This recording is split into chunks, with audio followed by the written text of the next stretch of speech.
Hey guys, and welcome to I Love You, Colonel Sanders, a KFC dating sim game. Yes, you heard me correct. Now, I know, I am very much late to this game. You've already seen many other YouTubers play this game. But several of you have gone on Twitter and on Facebook and any other place where you can reach me and have asked me to play this game still, even though, like I said, I know I'm pretty much last to the party on this game. So, I said, screw it, we're going to jump off of Fallout New Vegas here for a bit and play this game. I'm going to try to get this game played out, over and done with within 2 episodes. So, we'll see. I heard this game is not that long, so I don't know, we might finish in 1 episode for all I know. But I heard your cries, I heard your askings, or whatever word you want to use, and we are finally gonna dive into I Love You, Colonel Sanders. Now, like I said, I know not everyone's gonna want to see this because many of you, have already seen many other YouTubers play this at this point, but I wanted to get my new channel up and starting and running before I dived into any other new games besides the ones I have been playing.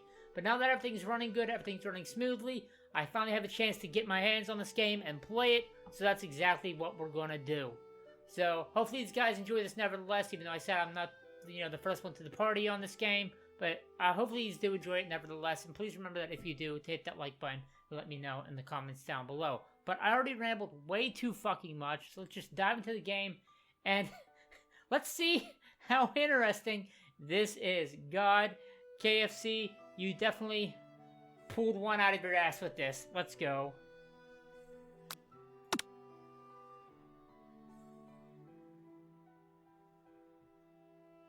Before we start, tell us your name.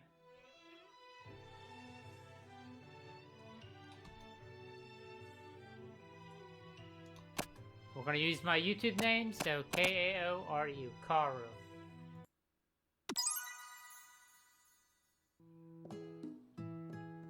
Alright, you sleep softly as the morning sun casts a warm glow through the window of your modest student apartment. The world is peaceful and serene. You could stay in this moment forever. Or you could wake up now. Your first day out of culinary school is no time to sleep in.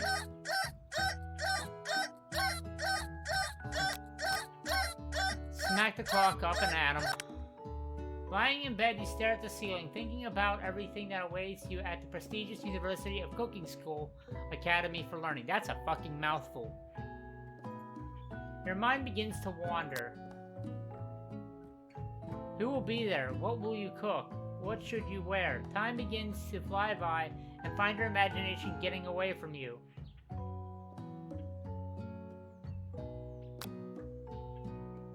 You allow yourself to daydream a bit, thinking about the future. It's here, finally, your first day of culinary school. So many dishes to prepare, so many students to meet. Your mind is swimming in the possibilities when you realize you're running late. You grab a biscuit and burst through the door in a hurry. Oh dear God. Delicious. Just what you needed to wake up your taste buds. Yikes, you're in a hurry. In fact, you forgot to put on any deodorant before running out the door. You're sweating buckets as you rush to arrive on time. Uh-oh. Standing in the squad, you gaze upon the magnificent University of Cooking School Academy for Learning. Still a fucking mouthful. Here comes your lifelong best friend forever, Mirami. She's the most adorable, awkward person you ever met, and you absolutely love her for it. Good morning, Karu. Are you excited the first day of the rest of our lives? Actually, because I sure am. Excited, a little nervous. Okay, a lot nervous. It's just that. The morning I made breakfast for myself, but well, when I ate it, I couldn't taste any love in the food. What if I'm no good? What if I fail? Classic Minami, raised by Master Chef parents, so she has a lot to live up to. She always held herself in a very high standard. Ever since we were little babies playing together, you would... Wait, and you would... Wait, dear God. Ever since we were little babies playing together and you rescued me from that quicksand box, it's been clear to me that you're the most loving, caring person I know. You're going to do great.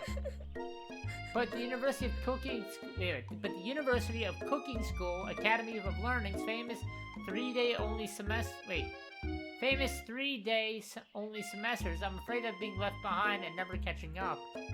A sweet girl, Maramy, has always had a flair for the dramatic. This summer, she got so nervous about her first kiss that she chipped a tooth practicing on a mannequin. I beg your pardon? Let's see, should you pep talk your friend or change the subject to give her some relief? Pep talk. Remember last month when we saw the fortune teller and our tarot cards read? The lady with the mask who gave me nightmares? I've been trying to forget. I know she looked spooky, but she was so sweet, and she told you that you were destined for great things. Remember that card with the fancy-looking tower, and the other card featuring the handsome fellow in the red suit? I've been waiting so long to meet the handsome fellow I could call my own. I'm sure you will soon. In no time, we'll be graduating, and you'll be delighting the world with your heartfelt cooking in no time at all. Are you... Wait, as you talk up near... sorry guys, I'm gonna probably butcher the hell out of some of this, so I apologize. As you talk Maramy up, you can feel her nerves begin to ease. You know what? Maybe everything will be okay after all. And if not, at least I have these killer bangs. Can you believe I cut them myself? You can definitely believe it. I cannot believe it. Before you can get another word out, you're rudely interrupted when someone smacks your books and custom engraved measuring spoons out of your hand onto the ground. Hey!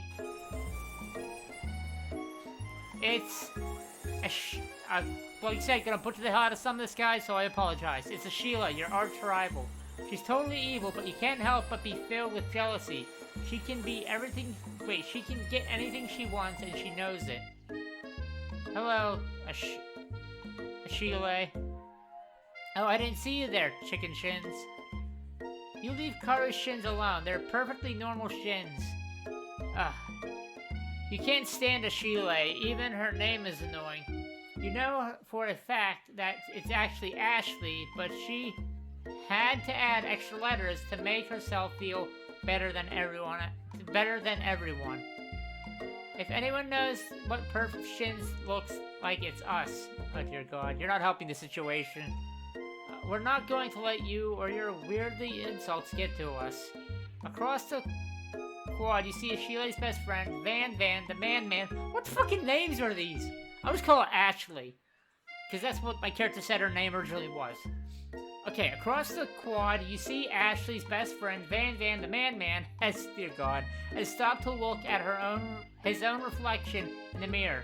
His pants are so tight, you can see him casually working out his glutes while he styles his hair. No lie, they're rocking glutes.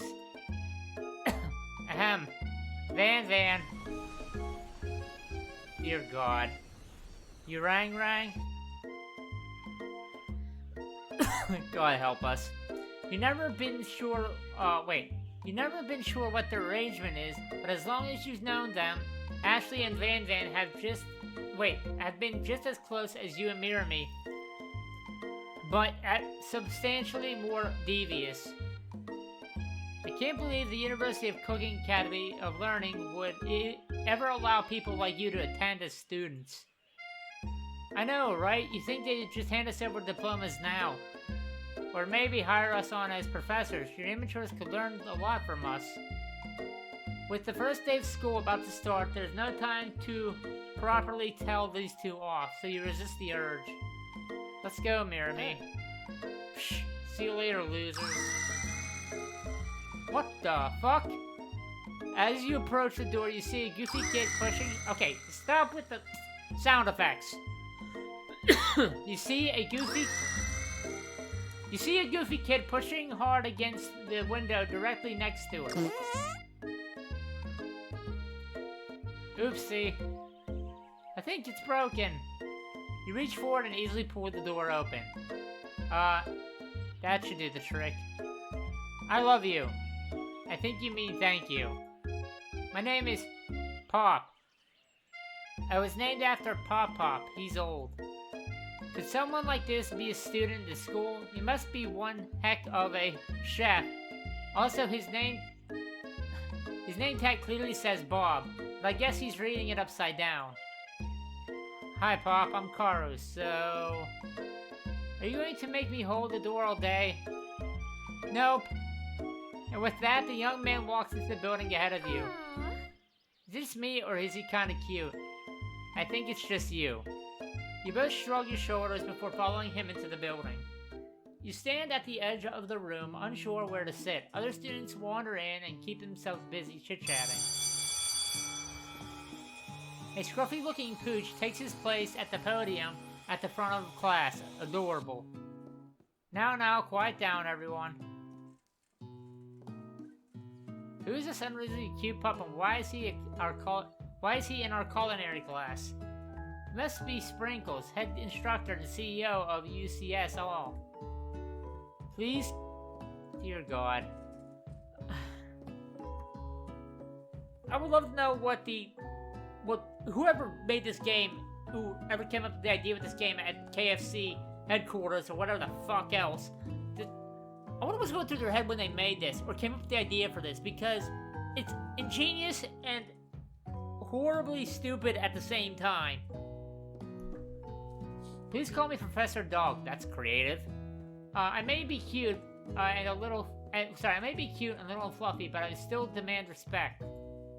What? A cute dog is our professor? This is the best school ever. I guess only a dog's nose is capable of picking up all the nuances of fine dining. Out of nowhere, Wen begins to rush around you and swirl of... Dear God. You, as a swirl of cherry blossom petals, fill the air inside the classroom. It's chilly. Someone closed the window. And then... he walks in. AKA... Colonel Sanders.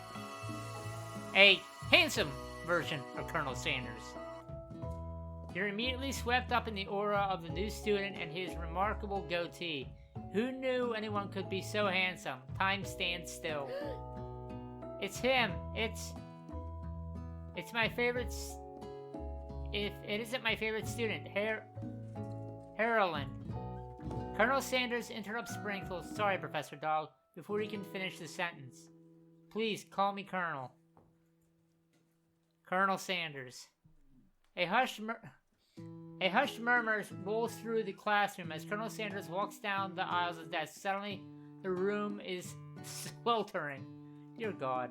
Sweat begins to beat across your brow. You feel like everyone is looking at you, and you're not entirely wrong. And this over here must be sweaty, sweats a lot. Maybe we could open the window back up, and faucet pits melt into the puddle and evaporates entirely. Hold on just a second. No one talks to my friend like that. You both know my name. We're in this class. We're in the same kindergarten class. And what is with all your weird insults? Besides, when Karu sweats, it's not gross. It's beautiful. Look at that shimmer. Oh dear God! Shut the fuck up. Besides, when oh, that's the only. Okay, that's the only one. You turn to find Colonel Sanders standing in front of you. Colonel Sanders, beautiful angel that he is, stands in front of you, smiling gently, his hands outstretched. Boy howdy, this classroom gets hotter than a Kentucky fryer. Please, use my handkerchief. Sweet Jesus. God help me. You freeze up. Colonel Sanders is talking to you. Wait, Colonel Sanders is talking to you? About how sweaty you look. You're completely mortified. This can't be your first interaction. That's what I get for, I guess, running late. What if he never forgets this moment? Will you respond? Take it. It's a kind gesture. You stretch out your hand and Colonel Sanders places his fine silk handkerchief in it. It's so beautiful you hesitate to press it against your face, but when you do, dear God, the feeling is whatever. I'm gonna spend all day trying to pronounce it. It has his natural scent on it. It smells the Dear God, if this isn't like half the fucking dating anime sims out there. Visual novel games. Good lord. It smells of the most delicious chicken you've ever smelled. Professor Dog steps into the settle of the class down and sets some ground rules. Welcome to the University of Cooking School, Academy of Learning. Excuse me. The greatest culinary academy in the world. The birthplace of culinary legends, past, present, and future. Many challenges await you. There will be tears. There will be blood. There might even be a really adorable tiny food. And when all is said and done, there will be battle. You will lift your sporks and complete in the broom cooking arena. Just then, another student enters the classroom and interrupts the professor's rousing speech. What the fuck? Hi guys, sorry I'm late. I hope everyone had a good summer. I really miss... Quiet. Late for class is bad enough, but interrupting my monologue. You're on the fast track out of here, young man. Are you sure you're even in the right place? Don't you recognize me? My third year in this school as you as my teacher. Everyone stares at him blankly. Does no one remember me? You were expelled in... Wait. You expelled it... Good lord, Karu, please, for the love of God, fucking focus. You're expelled if you utter one more word before I'm finished. Let that be a lesson to you students, that tardiness is unacceptable. Even Clank made it here on time, rolling halfway across town on his tiny wheels. You turn to see the student Sprinkles is referencing, who appears to be on some sort of industrial kitchen appliance. What the fuck is up with half these fucking characters? Seriously. The class bursts into laughter. Oh, Clank, you rascal. Sprinkles walks in the classroom as everyone stands in silent obedience. When he gets to you, he lifts your nose in the air and takes a deep sniff. Your diet is lacking. Based on what I'm picking up there, you definitely need multivitamin. You should be taking better care of yourself. You've never had a talking dog as a teacher before, but Sprinkles' reputation for being smart but tough is well known. You decide to try and butter him up by giving him a treat from your pocket, but what kind? Chicken snack. You reach before your apron and return a chicken snack in your hand. Sprinkles' eyes go wide as he locks onto it. His favorite. Well, I think there might be some competition for the new star student. The afraid professor immediately devours the snack, leaving your hand slick with a coating of warm doggy drool. You see the other students eyeing you jealously, but pay no mind to them. If they wanted to succeed in life, they should have learned the importance of carrying a range of dog treat flavors on them at all times. Settle down, young chefs, take your seats, and prepare to have your minds open to the amazing possibilities of culinary creation. As everyone rushes to claim their favorite seats, you're left standing at the front of the room. Only two options remain. Hey Caro, there's still a seat here. It seems no one has claimed this seat next to me if you're interested. Oh jeez. Two good options, but which should you choose? Sit by your best friend. You move to take a seat by him near me. I'm so glad you're near me to support me through this class. Of course, you're my best friend. Who else am I going to sit by? Colonel Sanders? He's such a magnificent personality, and a seat open right next to him. If you had sat there, you might have gotten to know him a little better. I'd never sacrifice our friendship. Besides, I'm sure I'll get a chance to talk to him later in the semester. I got 3 whole days. That's like a lifetime. 3 whole days? Jesus. I know she already said that these classes are only 3 days altogether, but I guess that's why I heard this people saying that this isn't a long game. So you say, but now that Mira and me mention it, that Colonel Sanders is just so darn dreamy. As soon as you've settled into your seat, the professor makes an announcement. Think fast, it's time for a pop quiz. Yay, a pop quiz, a quiz about... What? Yay, a quiz about me. That's, this incredibly important and surprisingly short quiz will tell me if you are ready for a life at the culinary school. Keep your knives sharp and your focus sharper. Here comes question 1. If a train A is traveling to point B and point B is traveling... Wait. Okay. I didn't play this game wanting to think. If train A is traveling to point B and train B is traveling to point A, how important is it to wash your hands before cooking? Extremely. That's right. Forest is to tree as chicken is to...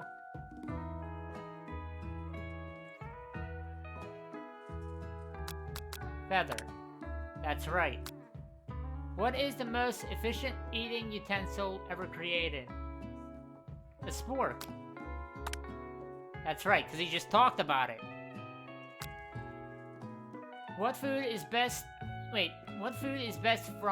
for a broken heart? Let's see. Anything as long as it's prepared with love and not too much salt. A pancake that looks like a silly face. Camel meat. No, anything. That's right. Is Sprinkles a good boy? He's a talking dog that teaches culinary school. He is the best boy. That's right. Your total score is 5 out of 5. Wow, be honest, did you cheat? You look up and see that Colonel Sanders has been watching you tally your score. He's impressed. I know we just met, but I have to confess. I think you have a beautiful brain. Oh dear God. Hot diggity, Karu, you just scored some major Colonel Sanders points with that performance. May I have your attention, students? I have an important announcement to make. Time for lunch. Wow, the cafeteria is nice. Dear God, this game is so freaking weird. Wow, the cafeteria is as nice as any restaurant you have ever eaten at. Excuse me. It makes sense that a school dedicated to cooking would also be serious about eating. A delicious fragrance wafts through the room and tickles the end of your nose. Your mouth waters. You smell that? It must be our lunch. It smells crazy good. Everyone, can I have your attention? Is it about lunch? No, I just wanted to apologize for internet. You see, Howdy, folks. I'd like to make an announcement. It's about lunchtime. It's about lunch. Everyone cheers. But Shush. Lunch, lunch, lunch. She said, shush. In honor of our new semester, I have prepared something special to share with everyone for lunch. Dear God. That expression. That must be, the smell I smell. Indeed, the smell. You hold your breath, waiting to see what food this mysterious student has created. You heard he was very talented, but were the rumors true? Is this KFC bucket? Which, be honest, not all of it. Sorry, Colonel Sanders and KFC. A lot of KFC's food is good. Not all of it, though. I've had some alright and not so good food of theirs before. Some of their stuff is good, though. I will say that. Colonel Sanders lifts a large bucket above his head. Its contents glimmer in the light. Piled high are huge pieces of chicken, breaded and fried to a crispy golden finish. Excuse me. The aroma envelops you, and you begin to feel warm and safe. Colonel Sanders has filled a bucket with chicken? What a novel concept. Your stomach begins to grumble, as if to say stop thinking and start eating. For years, I have been developing a secret recipe for the perfect fried chicken. By my calculation, nothing less than 11 herbs and spices are required to achieve the perfect balance of flavors. You look around and notice that every student has a pen and paper and is scribbling notes as fast as they can. But that's all I'll say about that.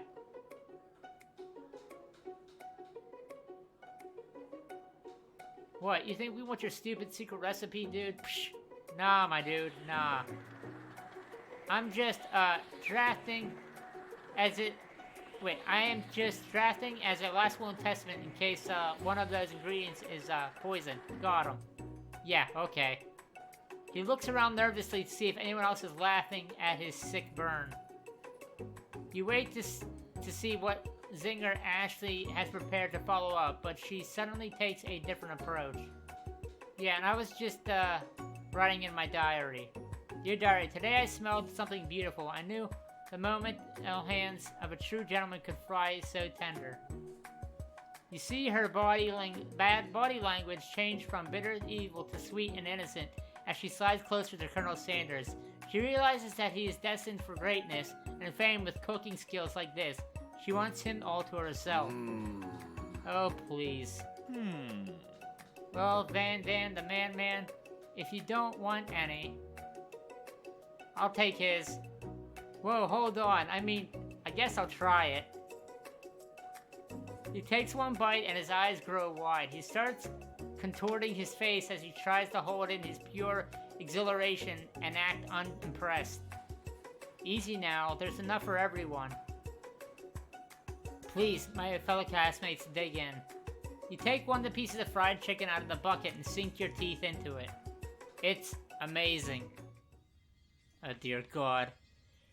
Tasting Colonel Sanders' food transports you into another dimension.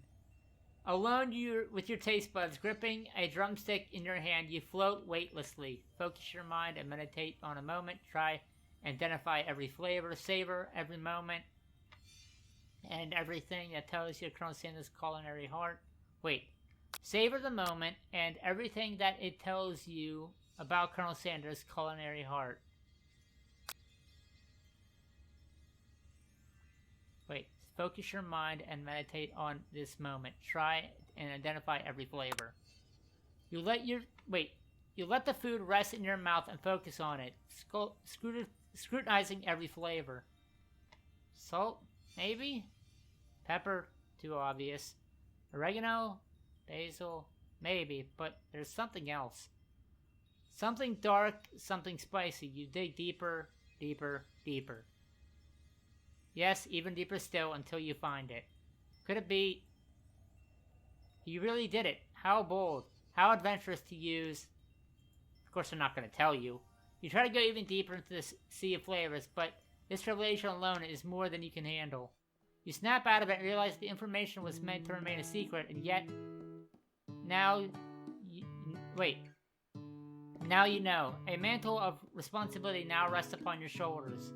As you look around, you realize that everyone in the room is consumed by the lunch. No one noticed that you traveled through space and time. After tasting the food, you try to get some one-on-one time with Colonel Sanders. You approach Colonel Sanders.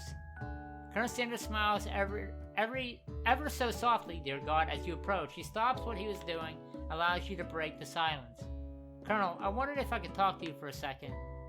Anything for a fellow chef. What exactly was on that chicken?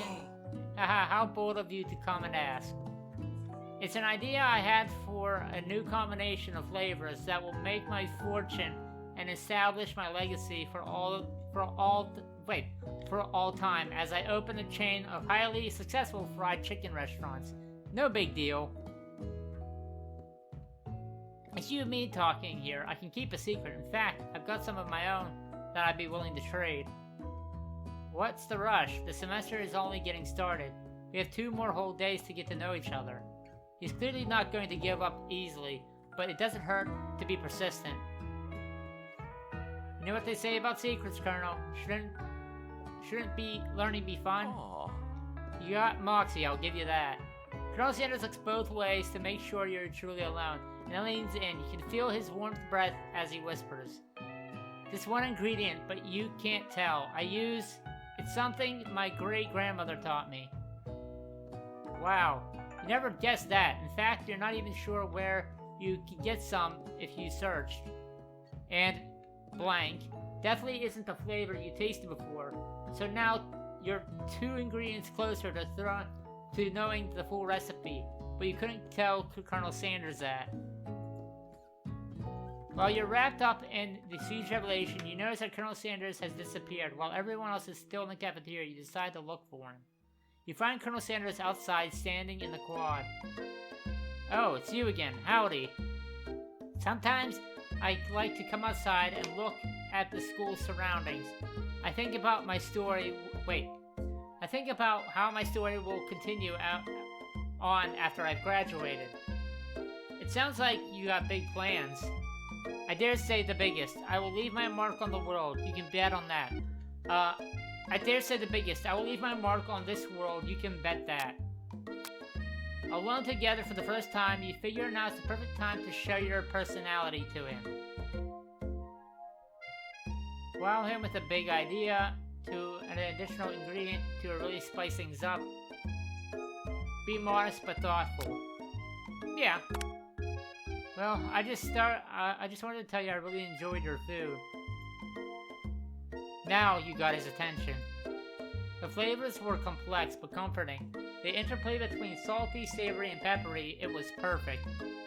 I appreciate the compliment, Karu. I'm sure you'll be a big success. I know we've only met today, but I'm starting to get the same feeling about you. We should head back inside. The next session starts soon. You step into a massive cooking arena where the afternoon lesson will take place. Each student gets an oven and all the tools and ingredients they could need. Look at this place. It's magnificent. Finally, we get to show our stuff. Wait a second. Oh, no. We have to show our stuff. What if I totally blow it? You're not going to blow anything, except maybe kisses to the crowd of fans you're going to earn with your signature adorable tiny food creations. Welcome, students, to the cooking arena. For today's lesson, good lord. For today's lesson, we'll be cooking with partners. Hurry up and pair off. Naturally, Mirami looks over to me, but unable to control herself, you pounce on Colonel Sanders. Hey, Colonel, would you like to tackle a lesson as a team of 2? Then me, you, if it wasn't clear? Want to be my partner? Oh. Sure, Karo. Come on, you blew her off! Sure, Karo, I'll prepare a station. Without you as a partner, Mirami is left standing alone. 2 different students quickly take notice. Hello, new partner. Beep boop. Oh my, 2 potential partners. I'm sorry, gentlemen, but I don't know who to choose. Looks like you'll have to pick one for her. Friend duties can be a little awkward, but that's the price you pay for not being alone forever. Who would you ask to be Mirami's partner?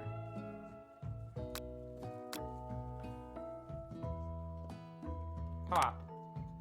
Sorry, Clank, but I think Mirami will be partnered with Pop today. Pop gives you a smile as he steps up to the same station as Mirami. I'm a chef. He holds up a banana and, without peeling it, proudly eats the entire thing. It's disconcerting, but Mirami is too kind to act grossed out. I love your enthusiasm, Pop. She looks at you like, really, this kid?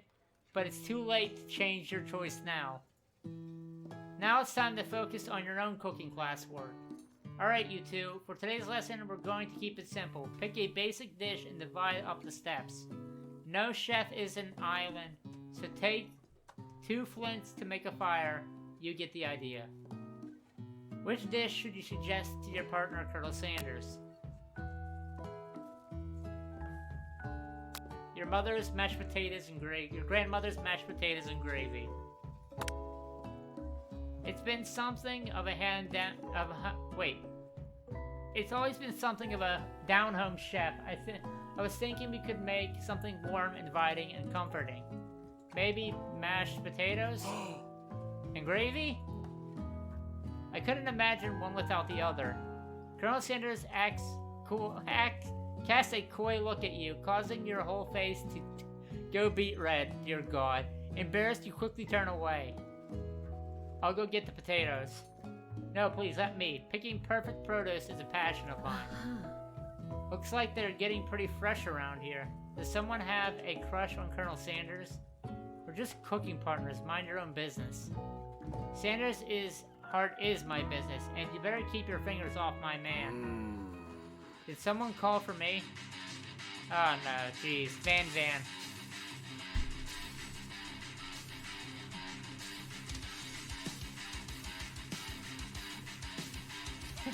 Okay, I'll stop. I'm over here crushing Karu's dreams. You're supposed to be taking care of our classwork. That was the deal, remember? Colonel Sanders returns, arms full of peeled potatoes. He tosses them into boiling water and turns his attention to you and your old friends. Oh, howdy there, Ashley and Van. Are you working in a quartet instead of a duet now? Actually, no. I looked like Karu was struggling, so we offered to give him a hand. You know how it is. These younger amateur chefs need a lot of mentoring. I was going to say, Colonel Sanders, maybe I could also teach you a thing or two about fancy foods. Maybe one day you might be able to be up to my level. Ha, doubt it. Don't be rude, Van. Personally, I have no doubts whatsoever about Colonel Sanders' ability to... What's up with this music? I mean, it's good, but... creations worthy of admiration. After all, your fried chicken was quite spectacular. But, Colonel, if you ask me, I might make a better partner for you. This thing that has positioned itself at your station. Don't you feel deep down that we could cast complementary shadows? We fit together like thigh and a drumstick. It makes sense. Nothing about this makes any sense. But one thing is clear, she's coming for Colonel if you don't watch out. Sorry if you hear my dog, she's in the background, she's trying to play with my cat. Ashley is really going at you hard. You need to ask for some backup here before things get ugly.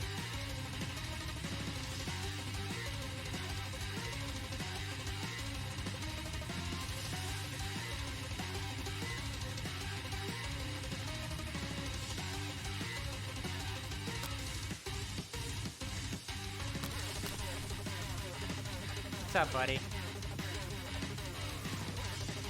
Turn to Colonel Sanders, see what happens. I'm here to learn and express myself via my cuisine, not bicker with prima donnas. Partners were chosen to be at the beginning of class, so let's respect the format, okay? You turn to Colonel Sanders to confirm that you're on the same page. I chose Colonel Sanders and Colonel Sanders chose me. Is that right? A businessman respects all fair arrangements, from contracts to handshake. I took on Karu as my partner in this activity and I stand by it. Based on your team's behavior, I'd say you're perfect for each other. Neither of you has Karu's natural talent or their loyalty. Being defended by Colonel Sanders leaves you feeling proud and full of potential. You look for Sprinkles in hopes that you might step in, but he's nowhere to be found. Darn those two corgis and their short but sturdy nature. You look down at your station and realize that in the tension of the moment, your hands have been cooking on autopilot. Distracted by the drama, you already crushed the potatoes into a perfectly creamed mashed texture, but plenty of buttercream and for flavor. It's as if your natural passion guided you through the steps you know so well while your attention was elsewhere. I know just what to do. Colonel Sanders extends his hand, holding a beautiful white porcelain gravy boat, out of which pours a smooth brown gravy, smothering your nearly finished potato dish. Gravy flows down the mound of mashed potatoes. The results look spectacular. Granny would be very proud. Colonel Sanders holds... Dear God, this is getting weird. Colonel Sanders holds his spork to you. You reach out and grab a hold of it, but he doesn't immediately let go. The two of you stand there holding the same spork, for the small amount... I'm butchering the hell out of this. I apologize, guys. And for a small moment, all of the madness and pressure in this crazy world stops. Your eyes lock. The moment is electric. Time stands still. If you love something, set it free. Together you dig your utensils into mashed potatoes. You lift a heaping sporkful up, and you see Ashley with a sinister look.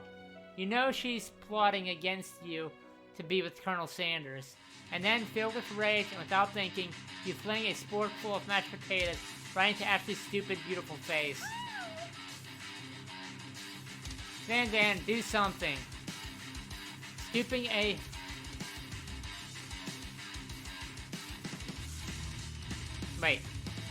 up a fingerful, Van tastes the dripping mashed potatoes of gravy and realizes it's delicious. Horrified by this revelation, he slinks away. Will you ever be able to cook something with as much love and integrity? Hold on right there, Caro. We do not waste food at the brimming cooking arena. Colonel Sanders, I expect the better from you. If you throw one more spoonful, you're both better prepared to eat it wherever it lands. Can I ask Potato's face? Van rushes back over.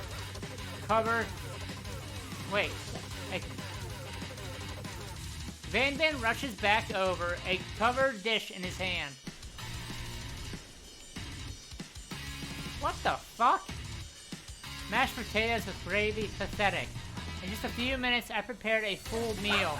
Gaze upon my speciality, braised tentacle of octopus in my silky saltwater sauce, painted with battle axe forged by my supreme chef ancestors. You're ignoring me for too long. This ends now. What? The interrupting student rushes at Van and swipes a bite of his signature dish right off his plate. No, don't. Something about this dish doesn't strike the nose quite right. I think the octopus was rushed and may have turned in the process. The results could be toxic. Too late. It has been eaten. I left something in the oven. I don't feel so good. It killed him. Oh, dear God. Everyone, step back. Don't take another bite. When you look back at the plate, the rest of it is gone. You notice the tip of the tentacle being slurped out of Pop's mouth. Pop winces in pain for a moment, then just almost immediately back to his oblivious self. Oopsie. Tastes like poison. The entire class has gathered to watch Pop's final moments. Shock has frozen the whole crowd. They are motionless as statues. The class bell rings, disrupting the moment and snapping everyone back to reality. It appears that Pop's enthusiasm for trying new things, despite oblivious danger, has inoculated him against the poisons the poisons of all kinds. I'm not sure the professors here make enough money. Hello? I just turned into a ghost over here. Seeing that you're shaken up by the really annoying student and all his nonsense, Colonel Sanders approaches you. I'm sorry you had to go through that. Please, let me walk you home. What? Like, for real? Oh, come on. You follow Colonel Sanders out of the room. At night, the school building has taken on another vibe entirely. It's dark, more than a little spooky. Colonel Sanders stands in the quartz neon glow and speaks softly. Those mashed potatoes you made in class today. Before you go on, I want you to know they're not a great representation of my skills. I didn't even realize I was making them. They were amazing. Tasting them, it reminded me why I became so passionate about food to begin with. Colonel Sanders is getting choked up. Cooking is obviously important to him, in a way that you're finding inspiring. Now might be the perfect time to tell him why you're developing feelings for him. Colonel Sanders, Yes, Karu? There's something I need to tell you. Hold it right there. There is something I need to tell you first. Oh, jeez. You see, when I was just a boy, I had a dream. The one day I would be the greatest chef the world has ever seen. Every day since, I have been working toward that dream, day and night, never stopping, never resting. Also, lifting a lot of weights, like so many weights.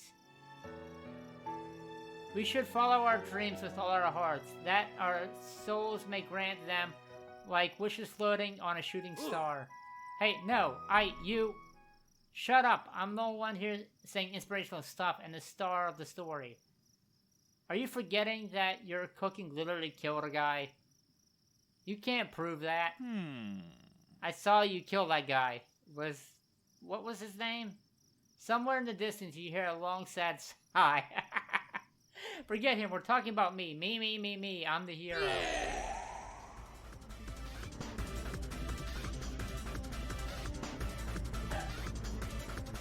Okay, I'm lost now. A monster appears out of nowhere. The sport monster is here to fight a hero. I left the fridge door open. Later, nerds.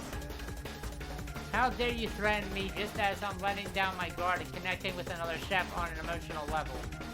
Be afraid. Be very afraid of me because I'm a monster, see? Is he rhyming on purpose or is it just coincidence? Before you can discuss the syntax any further, it's turn-based fighting sequence. What will you do?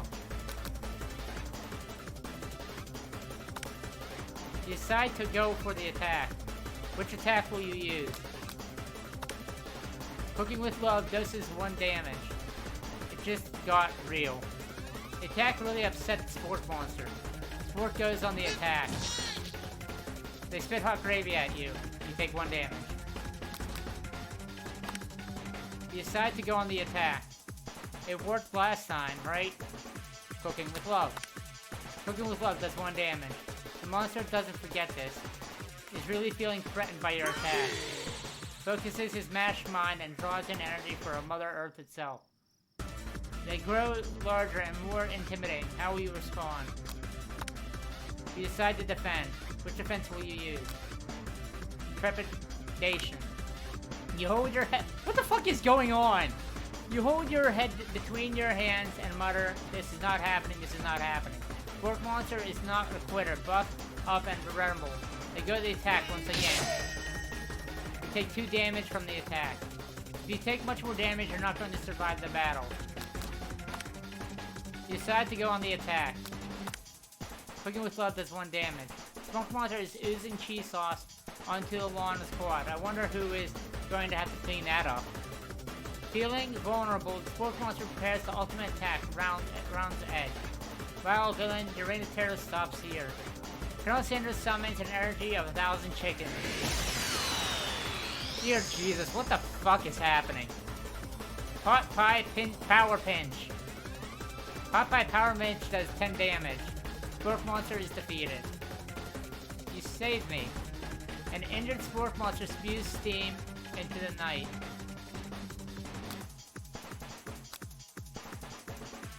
Spare the wretched beast. You manage to tamp down your disgusting sight of the gnarly beast long enough to realize that he's still a living creature with a pure soul who deserves your pity, not your wrath. Be gone, beast, and don't dare come back for a follow-up encounter tomorrow. I won't forget this, and I certainly won't be back like you said. The monster scuttles off into the night. The defeated monster left behind a special item. It appears to be a cookbook, but upon closer look inspection, it's much more. It's a book of magic spells with a golden chicken on the cover. You open the cover and find a library card tucked inside. The last name to have signed it out is Bracco. Bracco, that name sounds tragically familiar. Your blood is pumping as you stand in the quiet of the night, holding the mysterious book in your hands. As you come from your battle buzz, you realize that your final attack has left you completely depleted. The world around you begins to fade away. Without any energy left in you to keep your eyes open, darkness overtakes you. The image of Colonel Sanders flashing before your eyes as you fall asleep. He must have helped you get home. In your tired state, you don't know if you could have made it without him. What a guy. You want to thank him, but you don't have the strength to utter a single word. You feel your cover is being pulled up over you as you're tucked in tightly. Good night, my Colonel. Oh, dear Jesus. In your dream, you're together with Colonel Sanders. For some reason, Sprinkles is also there, instructing your love. Dreams are weird. Zzz. Dear God, what a fucking trip. You awake on day 2 and attempt to process the wild visions you had. Were they memories or premonitions? Sorry. You lie in bed and stare at the ceiling, thinking about the secret you discovered while tasting Colonel Sanders' cooking yesterday. You can't believe you really used blank. And then there was a secret ingredient that Colonel Sanders went ahead and told you outright. Not much of a secret, huh? It's probably just because he really trusts you so much. Sure, that makes sense. We'll go with that. You meet up with your bestie in front of the school. Before you can tell her about the encounter with the sport monster, she launches into a story of her own. Okay, I know might sound strange, but I think I might like Pop. Like him? Like? I know it sounds like it's moving fast, but there's something about him. I like him. Like him. We got to talking after class, and he's actually a totally sweet guy. Not only that, but he's really smart. He told me all kinds of stories about Colonel Sanders. Did you know that Colonel Sanders enlisted in the Army when he was only 3? Not only that, but he founded a special unit of super soldiers who all wear the same hats just because he put a hat on one time and thought it looked cool. But Colonel Sanders doesn't even wear a hat. He wears a ribbon tie. Either way, it might be best if you took it slow with this new boy, like I am with Sanders. You and Sanders, the coolest guy in school, the most famous student to attend the University of Cooking School, Academy of Learning. You're a thing now? Definitely connected yesterday. Uh-huh, sure you did. You're great. Why wouldn't he be into you, I guess? Laughing at the implication that you and Sanders might be a thing is definitely not cool. You are great. You have an idea about how to prove that your love is real. Well, if he's not into me, why did he tell me his secret ingredients? However, you didn't tell her that you know a second ingredient too, which you discovered on your own. Your bestie's eyes light up. A secret ingredient? Yes. I just said that, a secret ingredient. Is there a dramatic echo in here? Mirror me checks to make sure you're the only one before continuing. So this summer, while I was on vacation with my family, a lovely man approached me in the botanical garden while I was wandering. This can't be good. He told me that he has a passion for spices, secret spices. The man even gave me some to show me what he meant. He said it was a powder created from the super duper rare dried flower petals, and that if I did him a big favor, I could have some of my own. Please, Mary, don't tell me. So I filled my suitcase with them and brought them home. He was so nice, he even met me at the gate when I arrived. Later, when I cooked with them, a very strange feeling came over me, and the flavor was unlike anything I ever tasted. I think you're being very literal with the meaning of spices here. Whatever, anyhow, we both shared an interest in cooking, so we stayed in touch, you know, like pen pals. I bet he would love to know about the new rest spices. Well, I'm definitely not supposed to share Colonel Sanders' secret recipe, and besides, I only know the one ingredient, so I doubt it'd be much use to anyone. Please, please, please, it would mean the world to me. No one has to know it came from you or from Colonel Sanders.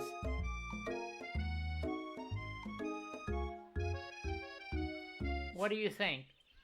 Should you protect Colonel Sanders' secret or share it with your bestie? I can't tell her. Make up a fake ingredient. You quickly think of a fake ingredient. I don't know. How about... was an Eye of a Newt. I know it sounds like kind of a witch's potion, but what can you do? Eye of a Newt? Wow. Her eyes light up imagining such a thing, and you figure that you've satisfied her curiosity and she'll move on.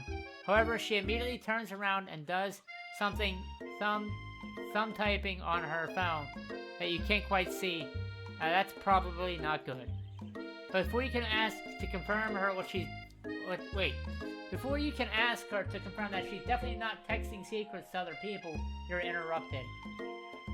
A wind rushes and cherry blossom petals fill the air.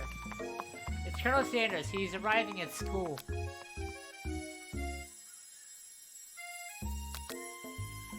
Stand back and admire his majestic glory. Colonel Sanders' horse is truly a thing of beauty.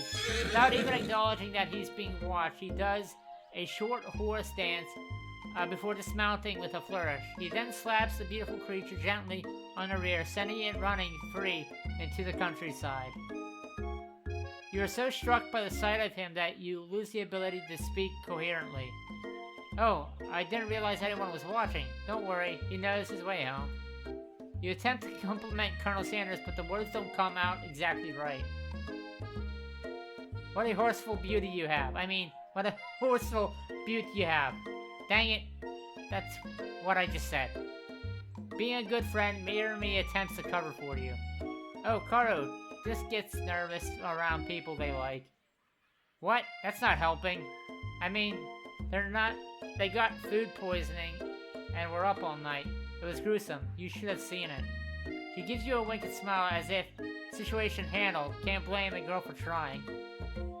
And with that, Colonel Sanders disappears into the school, leaving you and Me to follow. When you enter the classroom, you can see that your two rivals, Ashley and Van, are doing something bad. By the way they're hiding, you know it must be really bad.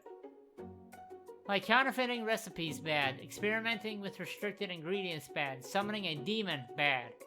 You try and peek over Van's hulking shoulder, but he sees you coming. Whoa there, little one. I'm not sure you're ready to handle this.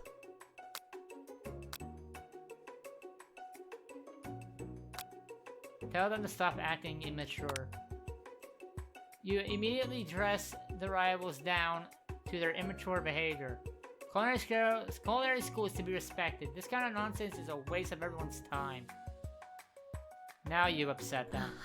Oh, and you're the Emperor of Cooking, are you? You make the rules?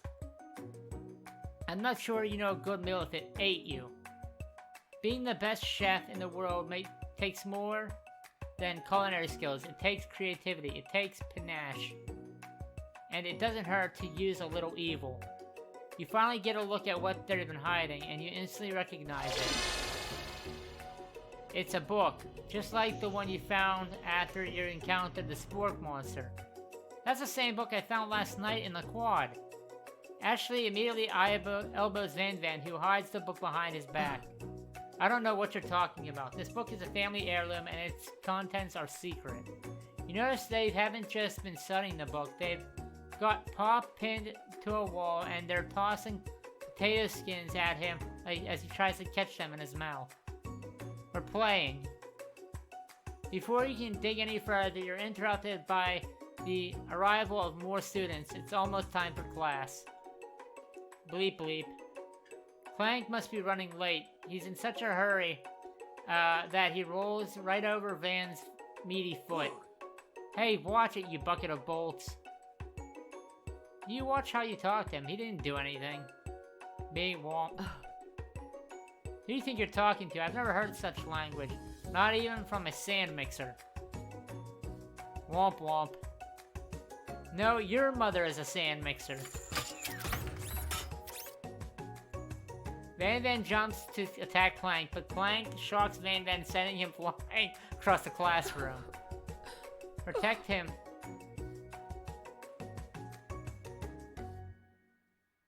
She's several kinds of psycho. Protect me, Colonel Sanders. These crazed men are trying to come to blows. I think it must be over for me, but I'm not interested in either of them. Ashley's tone has completely changed in an instant. She bats her eyelashes at Sanders. Surely he must know what that this is a ruse, right? Gentlemen, get a hold of yourselves. Save it for the arena, at least. Or don't, honestly. What do I care? I've got a lofty career aspirations to focus on. Maybe I can help you with your business plan. Just then, Sprinkles arrives in to signal the true start of class day. He's panting, which doesn't seem that abysmal. He's a professor, and he's also a dog. Students, please take your seats. I apologize for my late arrival. I spent the morning chasing a car all around town. My tiny legs are very, very tired. But I'm here now, and I hope you're ready to learn. Rub his furry dog belly, he loves it. After he catches his breath, Sprinkles regains control of the classroom. Without further ado, we review the global history of my favorite fowl, the chicken. You want to pay attention to the lesson, truly you do. Which is why, in 1776, the signing of the Declaration of Independence, it was a chicken who first signed their name. I beg your pardon, but you can't help but daydream about Colonel Sanders, and you miss the most of the important parts. When you come to, Sparkles is holding a tray of food in front of you. Well, Karu, naturally this appears to be a sample platter. Oh shit. Okay, so apparently if you choose shimmering pepper.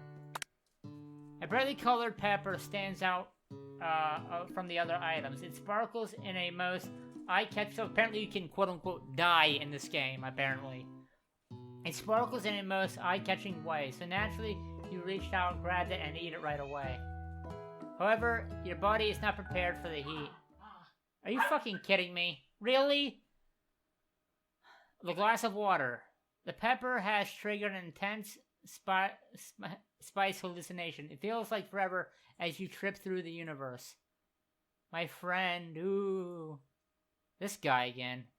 I'm here to give you an important message. Ooh. You must avenge my death and fulfill your destiny. All you must do is... cough, cough. I was saying to fulfill my destiny, all you must do is... cough, cough. Sorry, I think I've got some spice stuck in my throat. It's fine. I'll work through... cough. To fulfill... cough. The prophecy... cough, cough. You must... You feel yourself begin to regain consciousness. Aw, man. You come to and find everyone staring at you. The pepper was the last kind on Earth, and now it's gone forever. You think to yourself, geez, I should pay better attention. We all make mistakes. I'm sure he'll forgive you someday. Come on, it's time for lunch. Before anyone can relax, the cafeteria lights dim, and your rivals enter to make a dramatic announcement. Today's lunch will be prepared via a timed competitive cook-off. The level of theatrics of these two, level of, good lord, please Karu. The level of theatrics with these two is off the charts.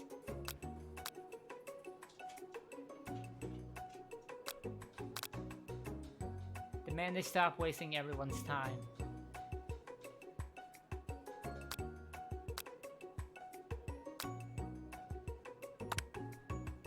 Is everything a competition with you two? Yes. Yes. Well, not with me. I'm on a personal journey to learn to love and to learn to love. Sure, why not? But definitely not to constantly battle. Yeah, stop getting your... Sorry, my dog just hit my mic. Come on, buddy. Yeah, stop getting your genres crossed. Don't you have some portable monsters to capture or something? I need to eat if I'm going to have the energy to sustain my education and pursue my dreams of becoming a master chef. How are any of us supposed to get anywhere if we're constantly fending off challenges from every know-it-all with an apron? Besides, I already brought my own lunch. Karu, you should have it. It'll give you the energy you need to succeed. Remy reaches out to present you a gift to you. My special grilled cheese and tomato soup with chocolate milk to wash down, and a tart for dessert. It only takes you a few seconds to eat Mommy's tiny food, but it's what you needed for motivation. You know what? I've learned enough for today. Let's battle. Just as things reach a boiling point, Sprinkle steps in. Surely he'll put a stop to the madness. Now, students, please settle down. This is a lunchroom, not a sportsing court. Finally, a little sense. You breathe a sigh of relief. At least not until we turn on the timer. Just then, a huge light blasts in front of your face, flashing the words timer ready. Now that's what I'm talking about. I stand corrected. It's time. Wait. If it's a battle you want, it's a battle you'll get. My bestie can best the best of them. Best believe it.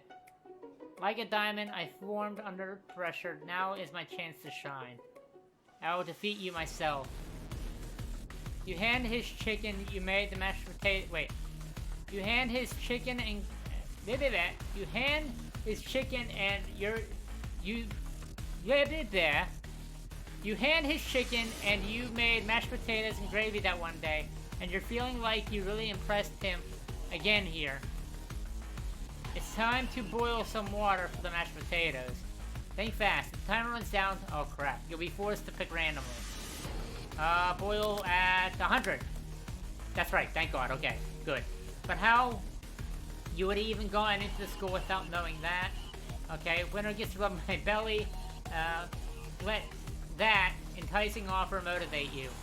You're going to need to season the chicken before you cook it. You don't know Colonel Sanders' recipe exactly, but you have an idea. Oh fuck, how many spices was it? 11. Oh, thank God. That's right, you might you might not know all the ingredients yet, but at least you're headed in the right direction. Tag waggling intensifies.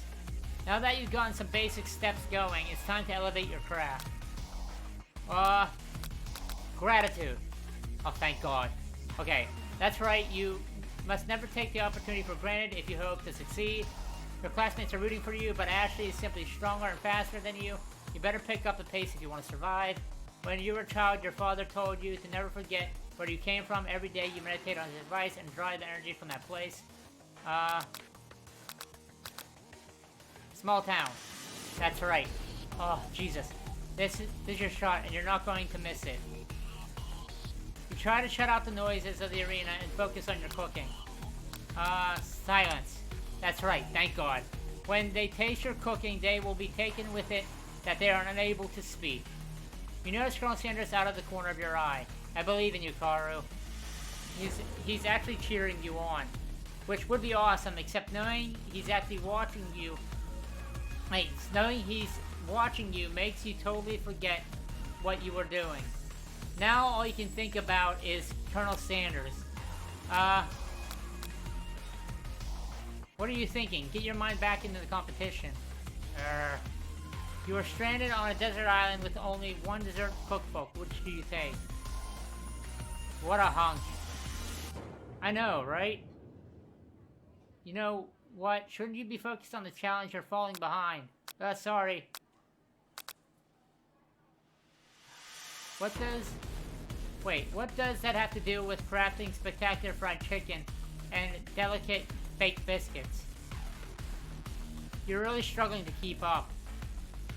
At the next station over, Ashley has already begun plating elements on her dish. It's colorful and complex. To make up time, you toss your biscuit dough into the stand mixer. As you do, the crowd gasps. Yikes. I know you love nothing more than seeing your fellow appliances utilizing in the kitchen battle, but sometimes that means sacrificing a personal touch. You might not have any hands, but Karu does. A good chef needs to be touching the dough to know what is properly mixed.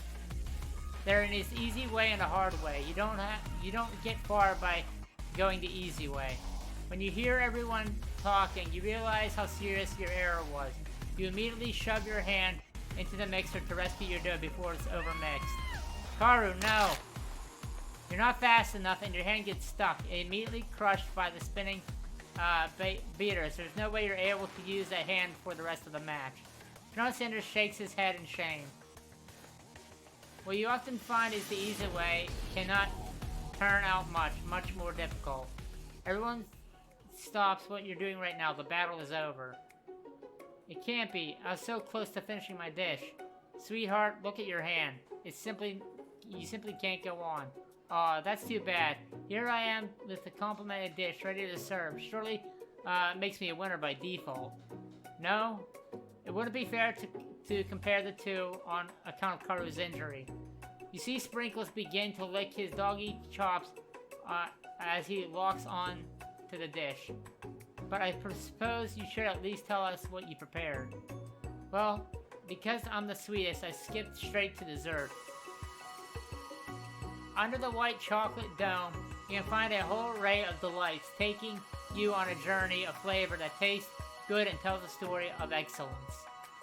I was going to ask Karu to do the honor, but since she injured her hand, I'm afraid that pouring this creamer of a delicate hot chocolate sauce might be too difficult. Colonel Sanders, if you don't mind lending me your strong, steady hand. Colonel Sanders pours the hot chocolate sauce on top of the dome, causing it to melt away, revealing the ingredients hidden within. Inside, you'll find a delicate fried cheese croquette atop of a sliced honeycomb, ice cream ice cream two ways, tender, whatever that is, and pearls of blueberry galette. Colonel Sanders seems intrigued, but perhaps not impressed as he dips his finger into the chocolate sauce. Simplicity is not your strong suit, is it, Ashley? Oh, you, heh. He places the sauce-covered fingers onto his lips. Ashley leans over and whispers something into his ear. A dab of the sauce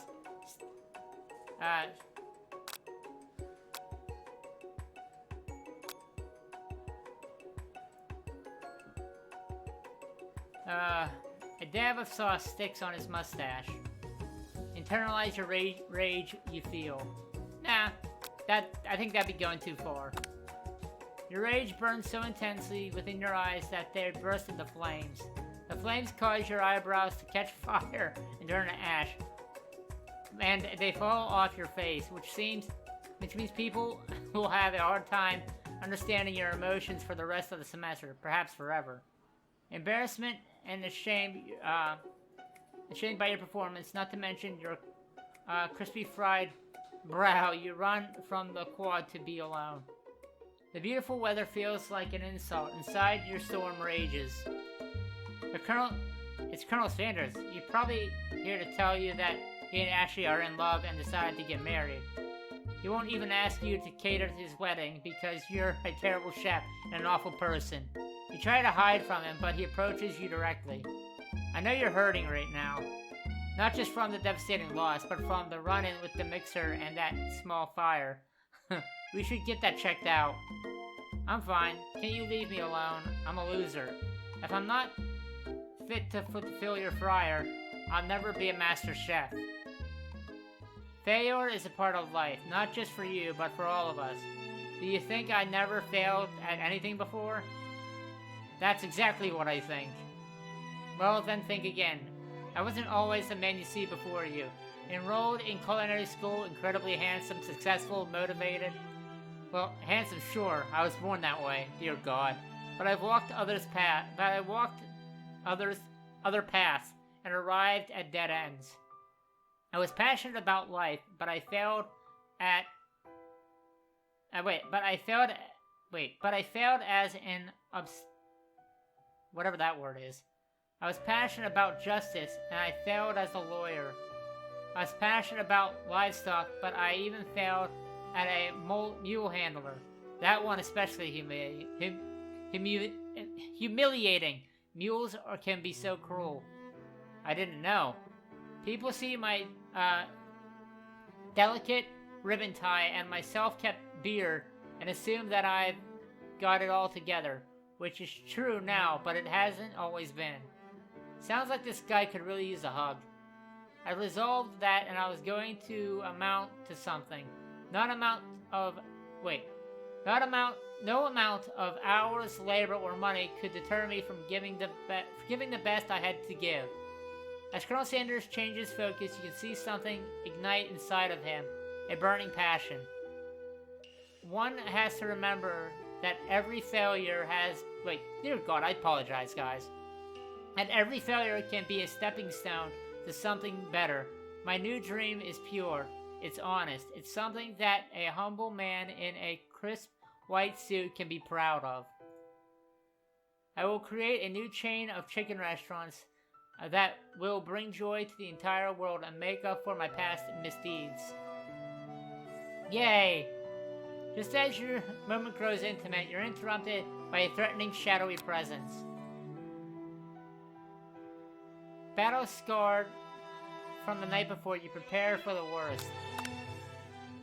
Bork?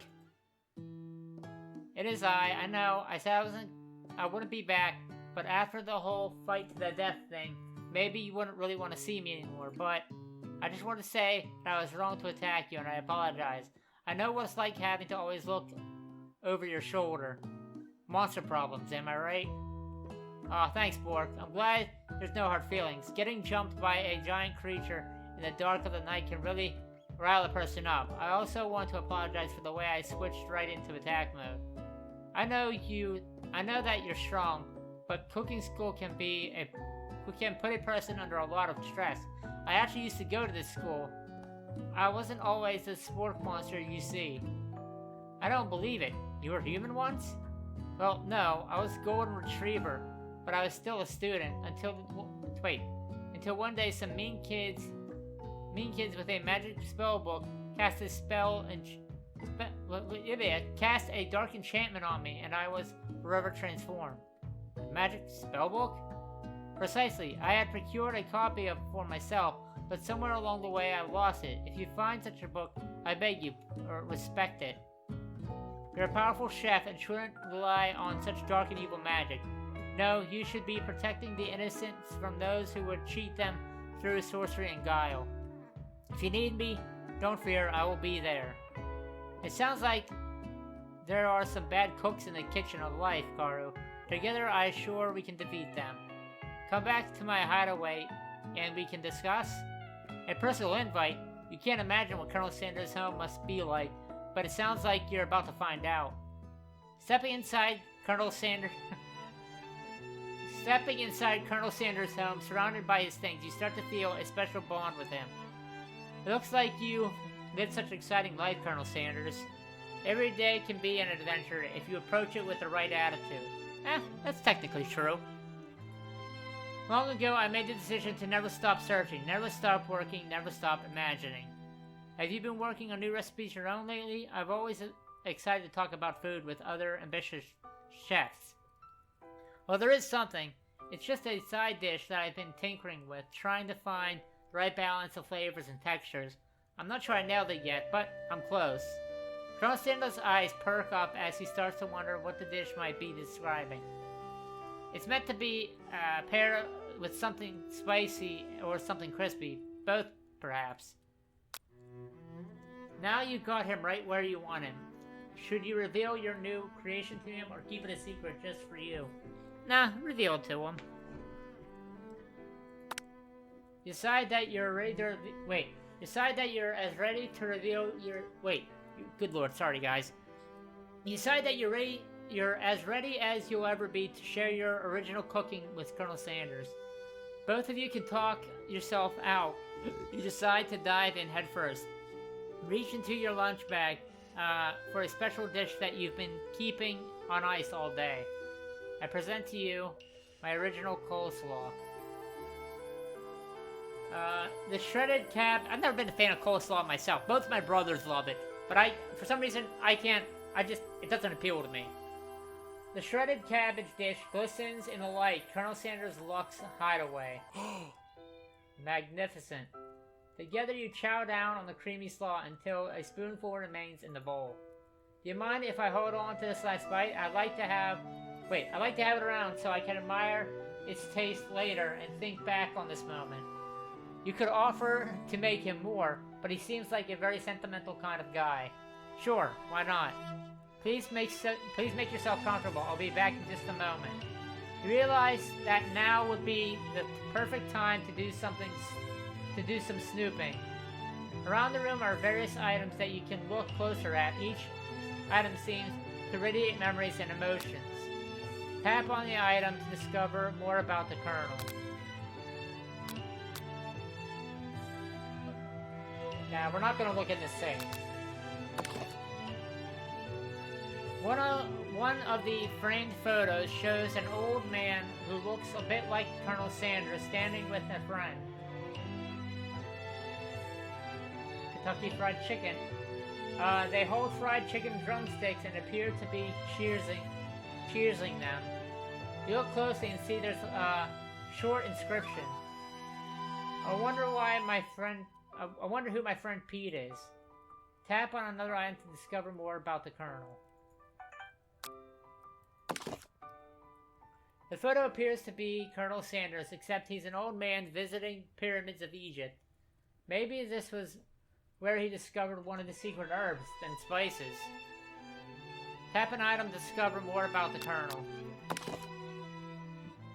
An adorable little baby boy crawls across the floor. From the goatee and mustache combo he sports, you figured that it must be Colonel Sanders himself. That, or maybe it's the drumstick that he seems to be waving like a rattle. Who frames the baby picture of just themselves? Probably the same type of person who would make their own face the logo of the company they founded. Am I right? You're dissing on KFC in the middle of... KFC, in a way, is dissing on themselves in the middle of their own game. Okay. Tap on this item to discover more... Wait, tap it on item to discover more about the Colonel. That wasn't open before.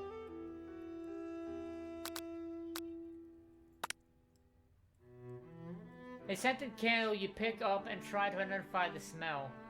Power tool? Freshly scratched collar? Piece of wood floating in a lake? Summer of '69? No. It's one of the scented recipe ingredients. It's... Tap on another item to learn more about the Colonel. You take a closer look at the large urn sitting on a nearby pedestal. There's a plaque on it. It's dusty, but when you wipe it off, you can read the inscription. It says, "Here lies the ashes of my past careers and business failures." Poor guy.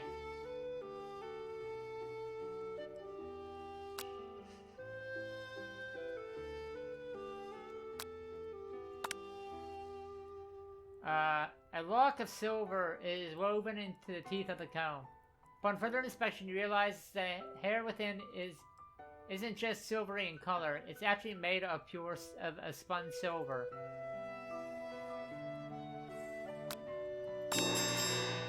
You open the door of the Colonel's closet to find a row of his signature white suits hanging within. You take one off its hanger and try it on. The jacket is a bit big for you, but it's soft and comfortable. You give yourself a deep hug, breathing in his scent.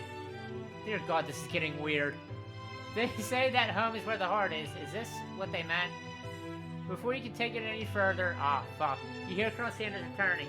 He has a new dish that he has been working on. He wants you to taste it. You try to act casual, but until he asks you why you're wearing his jacket. Don't usually learn those out, but I must say, it does look good on you. Crap, the jacket. You forgot to take it off.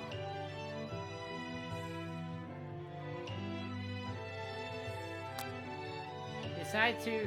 Now is your moment to make a big move. Oh, sweet Jesus.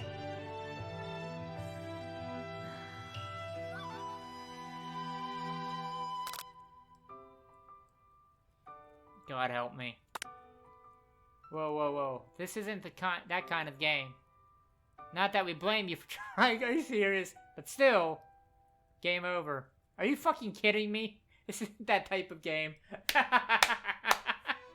So even when you try to make a move on Colonel Sanders, the game doesn't let you. Alright, let's try this again. Fess up and tell the truth. You confess. I think I developed feelings for you. I might be developing feelings for you too, but I'm concerned. I can't let anything get in the way of my dreams. Overwhelmed, you take off the jacket and turn for the door. But the thought of leaving Colonel in the midst of such an emotional breakthrough gives you pause. You stop yourself. Colonel? Yes, Karu? I honestly think this is the beginning of something wonderful. I think you're right. We should take things slow. You talk late into the night and drift off into a slumber. Dream sequence. Dear God. More ass-trippity dreams. You awake to a beautiful morning in the Colonel Sanders hideaway. You wake to a beautiful morning in Colonel Sanders' hideaway. Did you make the right decision on how to respond to Colonel Sanders? Only time will truly tell. Today is the day that could change the rest of your life. You think about new secret ingredient you just learned about. In some jurisdictions, blank isn't even legal, but if the recipe is a secret, how will they know? Your thoughts are interrupted by Colonel Sanders emerges into the room. He's holding a gorgeous plated breakfast, and your mouth waters at the sight of it. Here's a simple breakfast I just whipped up. Oh God, that looks good. It's meticulous. You taste Colonel Sanders' food, and it takes you on a journey. When you return, he is waiting to ask you an important question. So, would you say that we're a perfect match? How presumptuous. My cuisine and your taste buds, that is. Such confidence, such grace. Could he be the world's greatest gift to cookery? No, flatter him. You know, I think we might be a great team. A single tear begins to pool in the corner of his eye as he gazes out the window. And with the right business partner, I know I can't fail. Business partner? Could he be talking about you? Is this all... It's all happening so quickly. Overcome with emotion and confused by your feelings, you're on the verge of tears, unable to speak. The only answer you can find is to run out the door and get home. There's still one day left of school after all. The University Cooking Academy awaits for no one. You get home to find something very surprising. Your best friend is there waiting for you. Where have you been? Because I had one heck of a night. I had been desperate to talk to you about it, but I couldn't find you. I got worried that something happened to you. It's okay, but now that turns out you're fine, I can finally get you up to speed on the saga of Mirami. Sure, but you won't believe what happened to me after school yesterday. I went on a date. I think I can believe that. Since I've been partnered up with Pop, he asked me to go out with him. Of course I told him, you better harness those wild horses, young man. I'm not that kind of girl. But he just insisted in spending some one-on-one time together and getting to know me. So I said, yeah, sure. And I get to know the little guy. Long story short, he took me to his favorite shush house, but things quickly spiraled out of control. Did she just say shush house? Is that a thing people say? What is that even referring to? And now I'm not sure where we stand. You don't give Mirami time to tell her own story, however. Bottling up the details of your own night is too much to bear. I went on a date too, back to Colonel Sanders' house, where I spent the night with him. You what? Nothing happened, but the emotional connection, wowzers.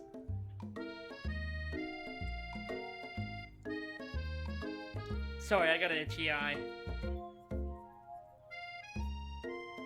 Mirami offers to support you no matter what you do. Together, you with your besties, you feel like you can do anything. When you arrive at school, you encounter your rivals in the quad. You can tell from a distance that they've been picking on Pop, though he himself might not quite grasp that fact, because, you know, he's Pop. What's this swirly? It sounds delicious. Oh, it's great. I ordered one up for you right away. I'll have my swirly with sprinkles, please. Yeah, sprinkles is a dog and a treat. You can get a swirly dip too. Why don't you pick on someone your own size? Because I'm literally the biggest person at the school? There is that horse... Wait. There is that horse that Colonel Sanders rides to school, but who would dare pick on such a gentle and beautiful creature? You got some nerve, Carlo, suggesting I pick a defenseless horse. You know you're twisting my words, and I won't have it. You clench your fist, but the injury from yesterday's mixed reaction makes you wince in pain. Doesn't it look like you can go cooking like that? Might as well give up. I'll never give up, ever. Colonel Sanders arrives just as it appears things are closing to a boiling over. A naturally intuitive person, he senses something has been going on. Is everyone excited for the final day of school? Caro has the hand feeling. I'm sure we'll be back in fighting form by this afternoon. Aren't you concerned about my hands, Colonel? Yesterday I almost broke a nail. Good Lord, sorry guys. Aren't you concerned about my hands, Colonel? Yesterday I almost broke a nail winning so hard. Technically, I don't believe a winner was decided, but your presentation was quite impressive. What is he doing complimenting her? But what about the flavor of my delicate, warm, gooey chocolate sauce? It was clear that you're passionate about how your food is received. That's a lot of words to say it was... Wait, that's a lot of words... That's a lot of words to say it was bland. Excuse me, Caro, I was more capable enough to speak for myself. Maybe you should tell me more about your thoughts as we walk to class, Colonel. I'm always interested in discussing the fine art of fine foods. See you inside, Caro. Annoyed by Colonel Sanders' inability to see Ashley Annoyed by Colonel Sanders' inability to see Ashley for who you know she really is, you walk across the quad to get some distance. In an attempt to distract yourself from how slighted you feel by the interaction with Ashley, you take out the spell book you recovered yesterday and start flipping through the pages. Whoa, that's that book. It looks like bad news. It's just something I found lying around. It would appear to be some sort of grimoire, but I don't really believe in that magic stuff. A grimoire, like a book of spells? I don't know. Who would spend so much time decorating a magic book if it weren't really powerful? I can think of one surefire way to find out. You open a page covered with arcane warnings. Cast only in case of extreme emergency. It says around the edges of the page. I could use a spell here that says it'll erase everyone I choose from all of my memories. If I scrub out Colonel Sanders, it will probably help me focus better on the upcoming final exam. That's way drastic. Couldn't you do something else, like anything else not rooted in dark magic? Maybe tie a string around your finger? Okay, fine. It is drastic, but desperate times call for desperate measures. You got a memory erasing spell sitting right here in front of you, and a pretty good excuse to try it out. Don't do it after all. You take your friend's advice and put the book away. It's about time for class. Sprinkles is already in the room, waiting for the students to arrive. He clears his voice to make a quick announcement. I want you all to know I have something of a dog moment coming on, but I assure you, you have nothing to be afraid of. His cute little nose scrunches up and he begins to breathe quickly.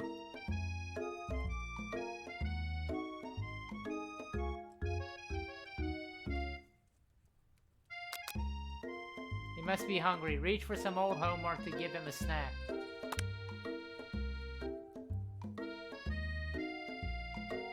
Ah, fuck, that's the wrong answer.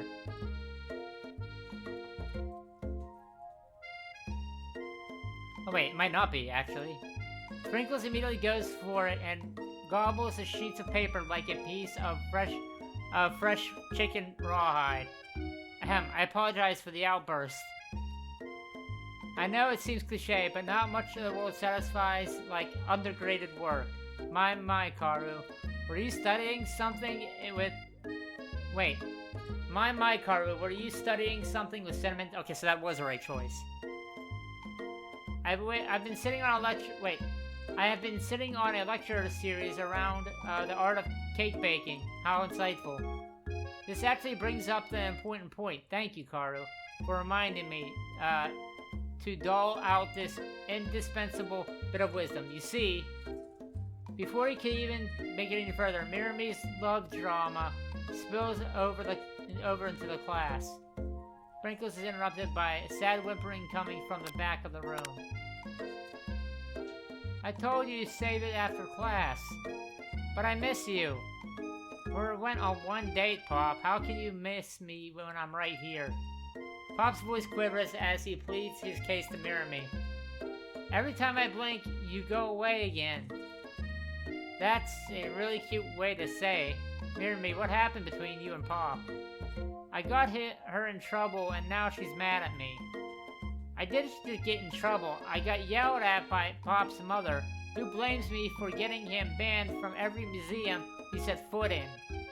Oh, that's why you meant by shush house. Pop, we went on one date. We're over. And it meant so much to me that I made this for you. What the fuck? Too hurt to go on arguing, Pop leaves his, creation behind and runs out of the room. Nothing like a loud public breakup to cast a spell over the final day of school. Oh, that was unfortunate. But we must be distracted from what lies ahead, the final competition showdown challenge exam. I'm still working on the title, but I think you get it. Test time approaches. See you in the arena. Before you can think about your upcoming competition, there's a very beautiful soul nearby in need of a pep talk.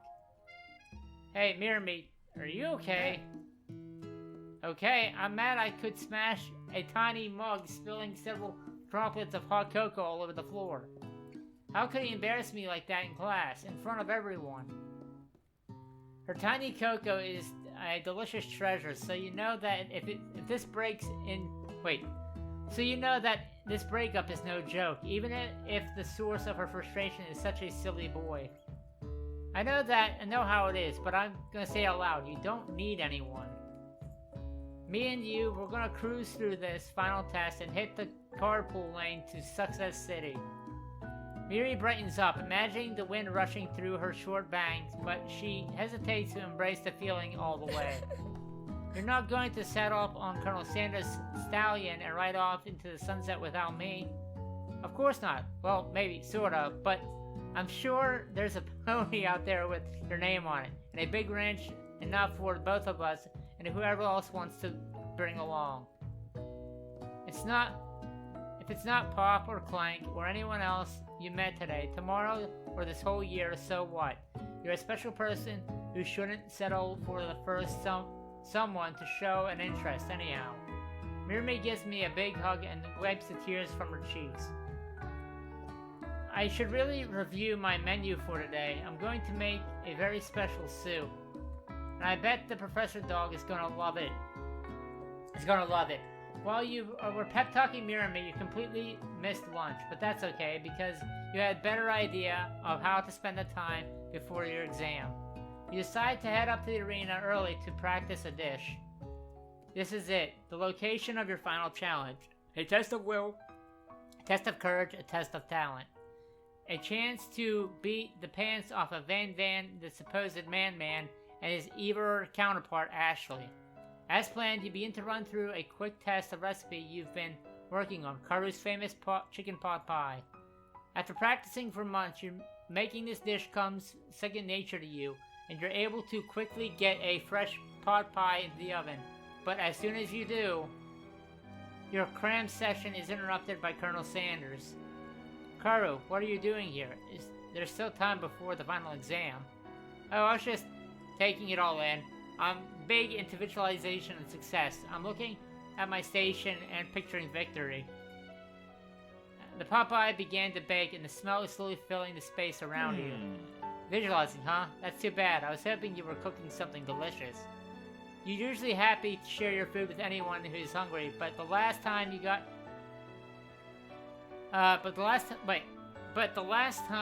Colonel Sanders get in your head, it cost you a cook-off.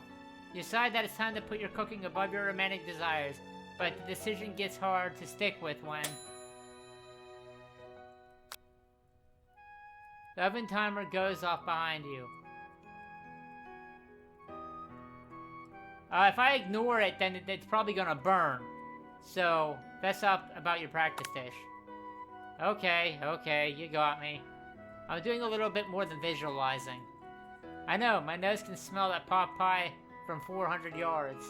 That's oddly specific distance, but you'd expect nothing less from such an oddly specific man. You knew it was pot pie just from the smell? Not just a pot pie, but a chicken pot pie, with an all butter crust. And my nose isn't telling me something. Wait, and my nose is telling me something else. Oh no, it's burning. Ah, no, I can smell that it was made with a heaping helping of TLC. But it probably started burning any second if you don't pull it out. The moment of truth. Wow. It's the best pot pie I've ever tasted. I've always loved country cooking, and I could eat it all day. There's no time left. The final showdown is about to begin. Sprinkles lays down the ground rules. There are no rules. That is, except to cook with everything you've got. You step up for the cook-off of a lifetime. You decide mac and cheese pulls off the pot pie you've been practicing are just the dishes that'll put you over the edge to victory. Meanwhile, both Van and Ashley are preparing wildly elaborate dishes per their usual over-the-top selves. Mirami has her giant magnifying glass and several sets of tweezers. She's definitely prepared to go big, going small. Colonel Sanders seems to be harnessing his 11 herbs and spices, but he's trying to find a way to improve on something perfect, his original recipe fried chicken. The intensity in the room starts at a full 10 out of 10, with a frenzy of action. Everyone is calling out really cool special cooking moves as they prepare their food. Wow, this is getting serious. Colonel Sanders batters his chicken as it levitates through the air. Egg wash. Mirami furiously injects ingredients into a itty-bitty pot of broth. Best friend's Bastard Blaster. Van flexes his pectorals as he chops open a sea urchin. Let's rockin' and roid. Ashley scoops her pastries off the tray with lightning speed. Shallow Personality Spatula. Oh, that's a hell of a name for her. Even Clank gets in on it. 5-dial pressure point chicken cooking technique. Dear God. Wait, when did Clank learn to speak English? It's the singularity. It's the singularity as was foretold. We mustn't let it happen, or the appliances uprising will take us all. Self-destruct. Van quickly unplugs Clank and rolls him out the back door of the arena. As you're frantically prepared your dish, you notice Ashley has her spell book out. Is she going to use some dark magic to turn the tide? You got your own, you got a book of your own, and you're desperate not to see her win another battle. Should you take this opportunity to fight magic with magic, even if it's almost certainly evil magic? Do it the hard way. You learned that from when you hurt your hand. When you tried to go the easy route, you have to do it the hard way. Who needs magic when you got passion? I'm going to do it the hard way. Colonel Sanders sees that you've chosen to win on your own terms, and he gives you a subtle wink from across the room. I believe in you, Karu. Mirami notices too. And I've always believed in you, Karu, since we were little kids, because I'm your best friend forever. You turn to notice that Mirami is at your station cheering for you. Mirami, what about your dish? If you're here cheering, who's cooking? Tiny food, short cook time. I'm actually already done, so I thought I'd help you. Oh, that's sweet, but Mirami tosses a handful of spices directly into your boiling noodles. It's the secret ingredient. However, she doesn't know that you lied about the ingredient you made up, and where in the world did she get nude from? The boiling pot explodes, sending Mirami flying backwards. The watery noodles begin to swirl in the air, bubbling a dark cloud of thickness, and congeals before your very eyes. It is I, Sven, the spork monster. Steve, wait, what happened to Borko? You're not here to battle me, are you? We're spork monsters. Wait, we spork monsters are many. I think Borko had the day off. But you have conjured Steve, and I hate to battle. So I say you're doing pretty alright. Oh, hey, you're in the middle of cooking competition. I love this stuff. It's better than TV. Your crazy kids and your culinary skills press me. Mind if I hang out? I'm sorry, Steve, but I'm kinda in the middle of something. Do you mind? Steve the Spork Monster notices that got the grimoire stashed beneath your cooking station.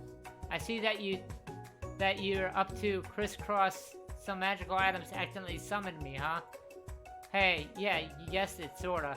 If you're here, would you mind tossing some fresh noodles into the pot of salted water? I'd love to. I've always wanted to be a top chef, actually. You know, when I was just a little spork pup back in the old country, you can feel Spork Monster winding up to tell a very long and involved story. You don't know exactly where they came from, but it seems like it was probably lonely there. Actually, you know what? Maybe you should watch from the stands. I really need to focus on the competition. I understand. It's kind of like that time in monster school that I had to fall asleep during a scare tactics class, and when I woke up, you toss a serious stare at Steve, and he takes the hint. Never mind, I'll take it later. Good luck. Having suffered a huge setback, you don't know about if you could ever win.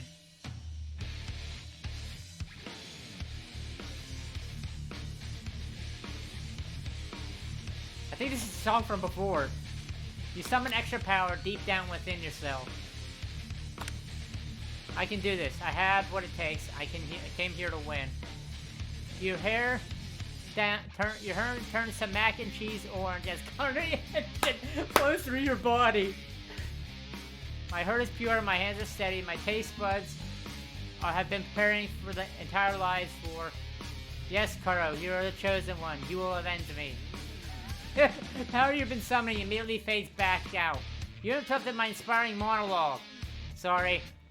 My heart is pure, my hands extend, my taste buds have been preparing their entire lives for this moment. I will show the world my cookery. You begin to levitate off of the ground. Energy courses through your body.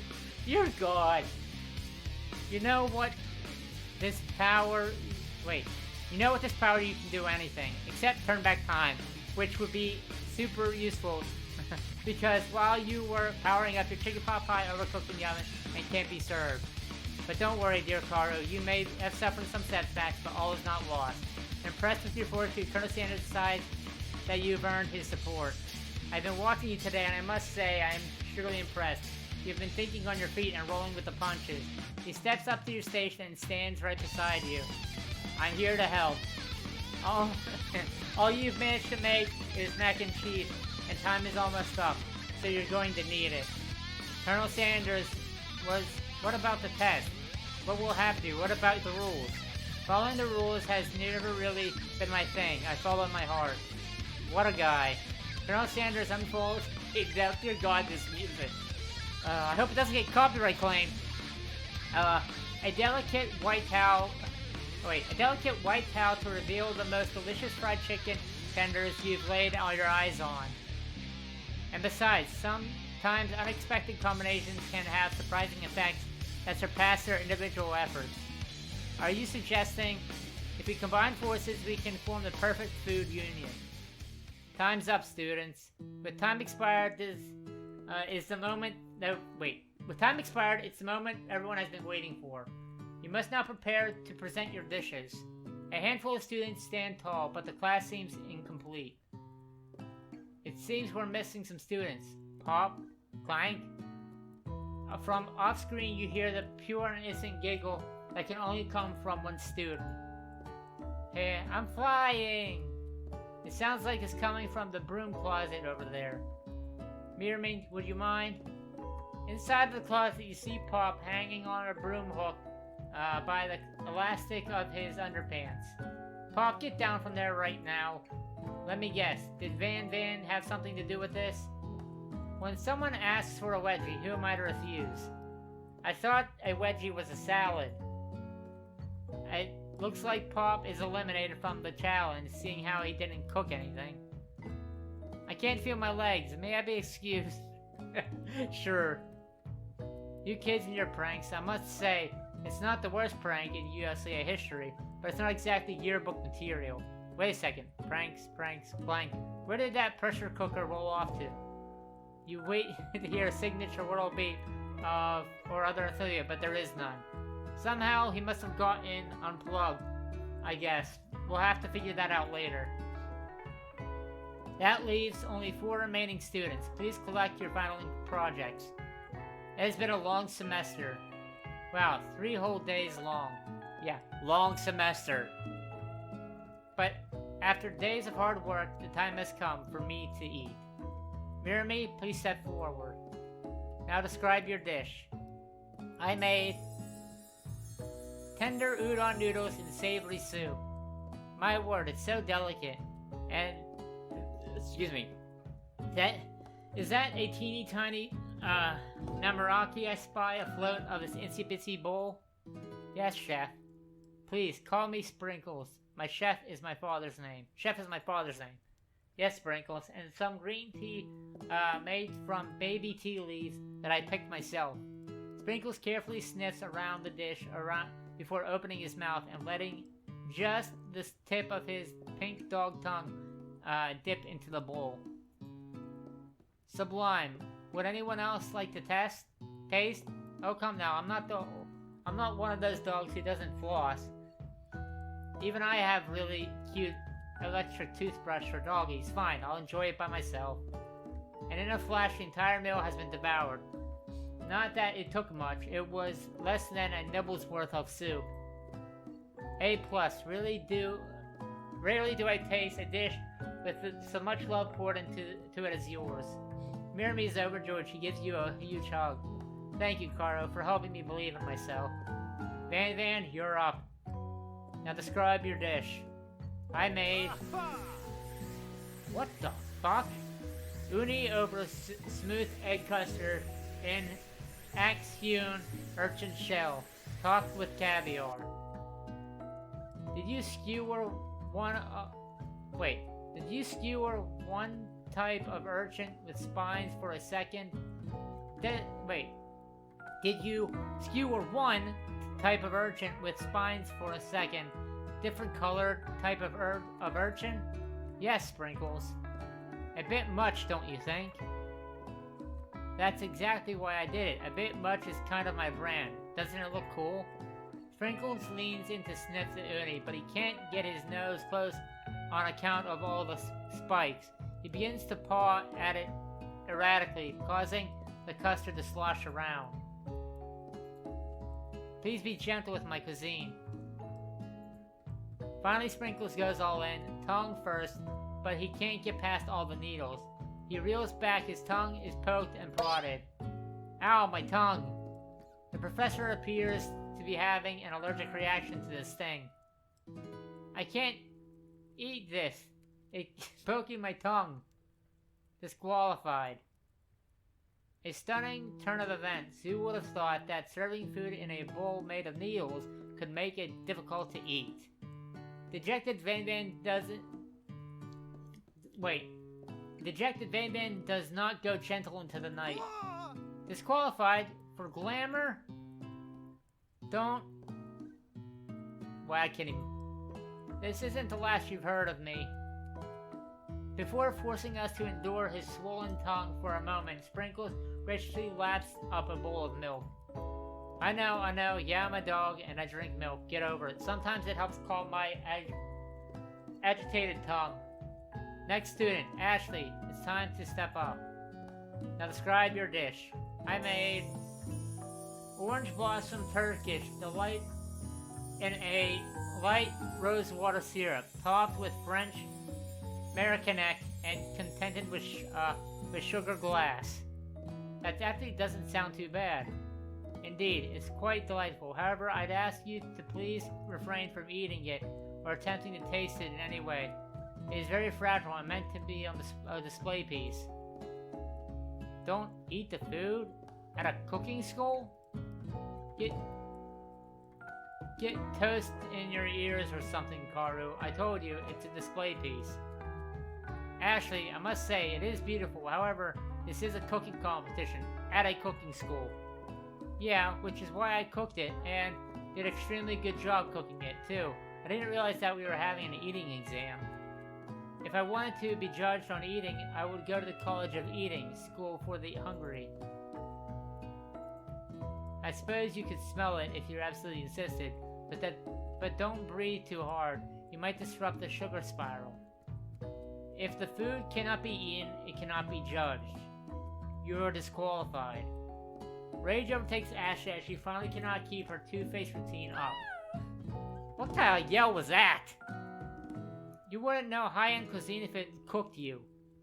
And with that, Ashley storms off to re-educate herself on being the best, but this time without being shackled by trying to be a fake, nice, and liked by everyone. This isn't the last you've heard of me either. If the class gets much smaller, I'll be teaching myself.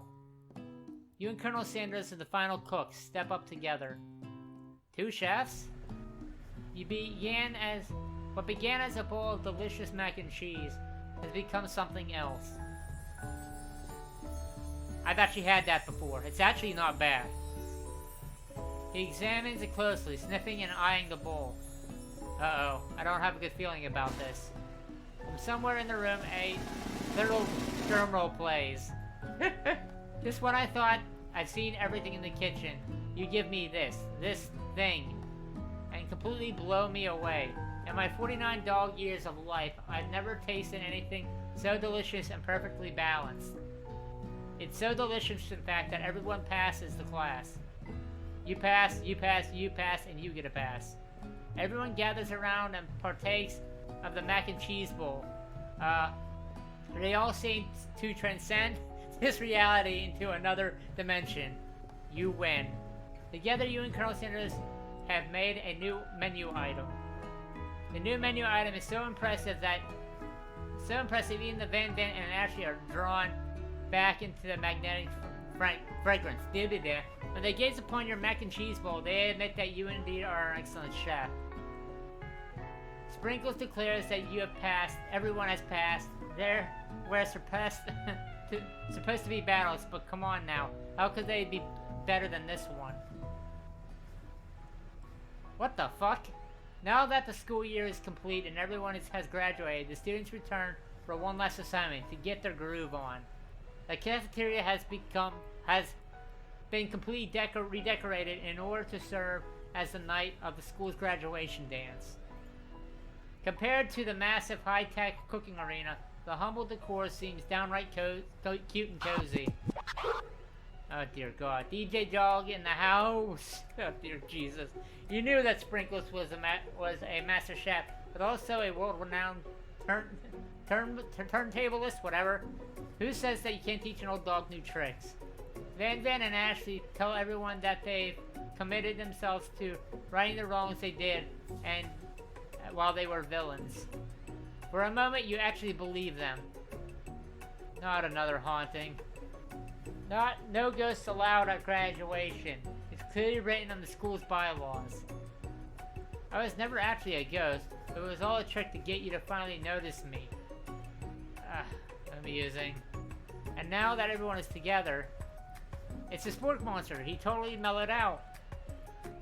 Everyone, the Spork Monster is no more. From here on out, I prefer that everyone call me by my name, Party Monster. Student tries to finish what he had to say, but everyone is too warped up talking to Spork. Sorry, Party Monster. Dejected student walks off. Maybe things didn't work out for me romantically, but she found the love in her cooking. And you know what? You know she's gonna do great. A red carpet rolls out across the floor of the ballroom. It's like Hollywood movie premiere. Who could command such an entrance? It's Pop. He arrived late to the dance, but apparently for a good reason. Walking the carpet, you see perched atop his dirty chef hat. A crown? Welcome back, Pop. You know you weren't able to complete the final exam and accept your diploma. so we had it mailed directly to your father. We figured it was the least we could do for the school's dean. Oh, now I get it. We get a new wing, and we get a new wing of the school, not to mention the honor of educating the son of the chancellor of what I'm not even trying to pronounce it, such and such. Mirami, will you be my lady king? What an incredible turn of events, an offer to join a royal family. The dream come true. It's like a dream come true. You get to be a princess, or maybe a queen? I'm not even sure if he even knows, but either way, crowns and gowns, baby. I'm sorry, Pop, but I'm not interested. Not now, at least. I've got too much to do with my life. A twist within a twist. So many 3-day universities to attend. So many tiny foods to meticulously sculpt and then watch get accidentally blown away by a single sneeze. Okie dokie. The music at the dance is interrupted by the sound of sparking and electrical hissing. It's Clank, who has arrived late to the dance. Now that I have arrived to graduate, I can reveal my truth. Whoa, he's still doing the talking thing. I am Clank. I am not of this earth. I am actually from a faraway planet in another dimension. What? What? I actually feel like I knew this the whole time. Now that I've learned the ways of your kind, I must return. A portal opens up and Clank disappears through it. Finally, Colonel Sanders arrives. Howdy, classmates. Just like the first day you met him, he has come prepared to feed the entire class. However, it's not enough just to give them a bucket of chicken. This time, it's a full meal. I didn't get to do the most famous... Wait. Excuse me. I didn't get to be the most famous chicken man in history of chicken and man by not reminding people to go out and buy my chicken. History, remember chicken. The end? What? That's it? Wait, I didn't get to be the most famous chicken man in history of chicken and man by not reminding people to go out and buy my chicken. No, it's not the end. As everyone feasts on their delicious chicken dinner, Colonel Sanders finds you sitting at the edge of the dance floor. Coro, what are you doing sitting alone? Oh, you know, just waiting for the right person to ask me to dance. I wonder, might you tell me what what are the qualities that you would expect to find such a lucky person? Off the top of my head, I don't know. A spicy musk, a tidy goatee, and a degree from the University of Cooking School Academy of Learning, just to name a few. It's truly my lucky day. Would you dance with me? Yes, I would love to. As you glide across the dance floor, hand in hand with Colonel Sanders, the future stretches out before you. In front of you, sorry. And once my 100th franchise is up and running, I'm ready, and I'll be ready to take a day off, and I'll be glad to spend it together with you, Karu. How sweet. We work together and play together. Colonel Sanders stops dead in his tracks. Work together, I think this is something I need to do by myself. But who will help you run your restaurants? I don't believe I need help. Besides, based on your time at school here, do you really think running restaurants is the best path forward? Could it be you found a love connection but failed to earn Colonel Sanders' respect as a chef? Could you live with only half? Wait, sorry. Could you live with only half of him? Would it be able to endure sharing him with his other love, the life of an entrepreneur? I suppose I could roll in a pastry school. Oh, my dear Karu, I'm sure you'll find your place eventually. And along the way, you'll have me by your side. The end. Is that it? Okay, guys, well, that is it. Yeah, this game was weird, to say the least. Definitely a lot of twists and turns and very cringy moments. But hopefully you guys enjoyed this regardless. Like I said at the beginning, like, it was a smart move on KFC's part, because not only is it a dating sim game, which a lot of people love, but this was so silly and so stupid at the same time. It catches a lot of people's attention, and on top of that, pretty much half of this game, if you didn't realize, was them just advertising their fucking food. So it's pretty much just one giant dating sim food commercial for KFC, which is smart, so I'll give them that. But it was enjoyable. It was. It's a little cringy, like I said, and a little like what the fuck at times, but it was good. It was fun, and I enjoyed playing it. So hopefully you guys enjoyed watching this. Guys, once again, if you did enjoy watching this, please hit that like button and let me know in the comments down below. Of course, after this, we'll be hopping back into some more Fallout New Vegas, and I do plan on jumping onto another dating sim game here in the near future once it is released. So hopefully, and you guys will have to find out what it is once it is released. I'm not gonna spoil anything. But with that being said, guys, I am gonna leave it off here. I will see you guys next time. As always, peace, love, and chicken grease. O4L. I'll see you on my Spock Watchers later. As always, welcome to my domain. Guys, please remember that if you do like what you see here on the channel, to please hit that subscribe button. While you're at it, make sure to hit that bell button. Make sure to turn on all notifications, so that way YouTube can hopefully let you know when I post a video. I know this is kind of a long video, guys, but hopefully you did enjoy it, and I'll see you guys next time. As always, and forever, peace.